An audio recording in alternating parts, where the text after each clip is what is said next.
ರಾಮನಗರ ಜಿಲ್ಲೆ ವಿಚಾರವಾಗಿ ರಾಮನ ಹೆಸರು ಸರ್ಕಾರಕ್ಕೆ ಅಲರ್ಜಿ ಆಗುತ್ತದೆ. ಹಾಗಾಗಿ ರಾಮನಗರ ಹೆಸರನ್ನು ಬದಲಾಯಿಸಿಕೊಂಡಿದ್ದಾರೆ.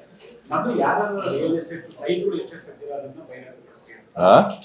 ಯಾರು ರಾಮನಗರದಲ್ಲಿ ಸೈಟ್ಗಳು ಮಾಡಿದಾರಲ್ಲ ಅದನ್ನ ಬಹಿರಂಗಪಡಿಸಲಿ ಅಂತ ಸವಾಲಾಗಿದೆ. ಯಾವ ಸೈಟ್? Real estate mafia. ಹಾಗಾಗಿ ರಾಮನಗರ ಹೆಸರು ಬದಲಾಯಿಸಿ ಹೇಳ್ತಾ ಇರೋರು ಯಾರು? ಅವರೇ ಬಹಿರಂಗ ಪಡಿಸ್ಬೇಕಲ್ವಾ? ಅವ್ರು ಏನ್ ಮಾತಾಡ್ತಾ ಇದ್ದಾರೆ ಅಂತ ಹೇಳಿ ಅವ್ರಿಗೆ ಸ್ಥಿಮಿತ ಇಲ್ಲದೆ ಮಾತಾಡಿದ್ರೆ ನಾನೇನ್ ಮಾಡಕ್ಕಾಗುತ್ತೆ? ರಾಮನಗರದ ಹೆಸರು ಇವತ್ತಿಂದ ರಾಮನಗರ ಹೆಸರಲ್ಲ. ರಾಮನಗರ ತಾಲೂಕು ಅಂತಕ್ಕಂಥದ್ದು ಹಿಂದೆ ಕುಲಾಸ್ಪೇಟೆ ಅಂತ ಇತ್ತು. ವಿಜೇಂದ್ರ ಅವ್ರಿಗೆ ಗೊತ್ತಿದ್ಯೋ ಇಲ್ವೋ ನನಗೆ ಗೊತ್ತಿಲ್ಲ. ರಾಮನಗರ ಅಂತ ಅನ್ನೋದಕ್ಕಿಂತ ಮುಂಚಿತವಾಗಿ ಕುಲಾಸ್ಪೇಟೆ ಅಂತಕ್ಕಂಥದ್ದು ರಾಮನಗರದ ನಿಜವಾದ ಹೆಸರು. ತದನಂತರದಲ್ಲಿ ಅದು ರಾಮನಗರ ಆಯಿತು.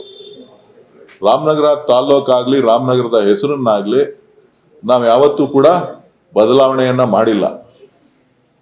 ಬೆಂಗಳೂರು ಜಿಲ್ಲೆ ಅಂತ ಏನಿತ್ತು ಆ ಬೆಂಗಳೂರು ಜಿಲ್ಲೆಯನ್ನ ಮುಂದುವರಿಸಲಿಕ್ಕೆ ಇವತ್ತು ಸರ್ಕಾರ ಆದೇಶ ಮಾಡಿದೆ ಹೊರತು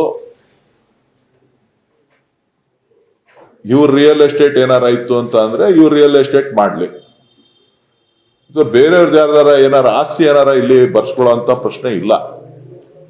ಅನವಶ್ಯಕವಾಗಿ ಜಿಲ್ಲೆಯ ಹೆಸರನ್ನ ಇಟ್ಕೊಂಡು ರಾಜಕಾರಣ ಮಾಡೋದನ್ನ ಬಿಡಿ.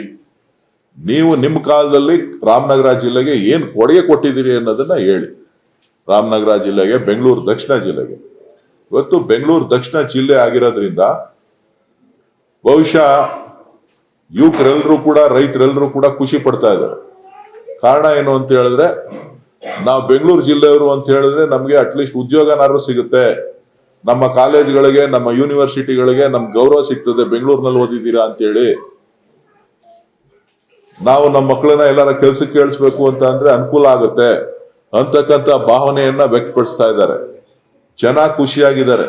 ಯಾರೋ ಕೆಲವರು ರಾಜಕಾರಣಿಗಳು ರಾಜಕೀಯವನ್ನ ಹಿತಾಸಕ್ತಿಯನ್ನ ಇಟ್ಕೊಂಡಿರ್ತಕ್ಕಂಥವ್ರು ರಾಮನ ಹೆಸರಿಟ್ಕೊಂಡು ರಾಜಕಾರಣ ಮಾಡ್ತಾರೆ ಹೊರತು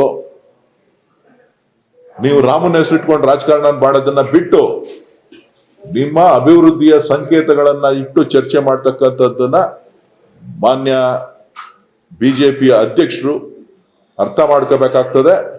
ಕರ್ನಾಟಕದ ಕನ್ನಡಿಗರಿಗೆ ಮಾಡ್ತಾ ಇರ್ತಕ್ಕಂಥ ಅನ್ಯಾಯದ ಬಗ್ಗೆ ಧ್ವನಿ ಎತ್ತಬೇಕು. ಇದು ನಿಮ್ಮ ಕರ್ತವ್ಯ.